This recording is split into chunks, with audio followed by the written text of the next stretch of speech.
आणि एक महत्त्वाची बातमी, एस जयशंकरांकडे पुन्हा परराष्ट्र खातं देण्यात आलंय।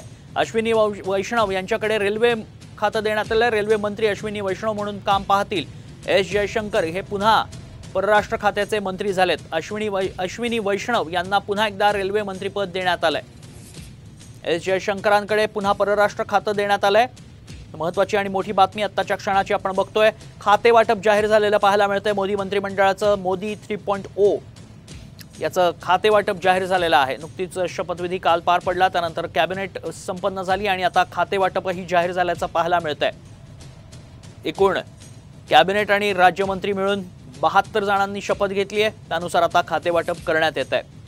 एस जयशंकरांकडे पुन्हा परराष्ट्र खात्याची जबाबदारी सोपवण्यात आली आहे। अश्विनी वैष्णव यांच्याकडे रेल्वे मंत्रीपद देण्यात आलंय। एस जयशंकरांकडे पुन्हा परराष्ट्र खात्याचा भार देण्यात आलाय। नितीन गडकरींना रस्ते वाहतूक मंत्रालय देण्यात आलंय। त्यामुळे त्याच मंत्र्यांना पुन्हा एकदा तीच खाती देण्यात येताना पाहायला मिळतात।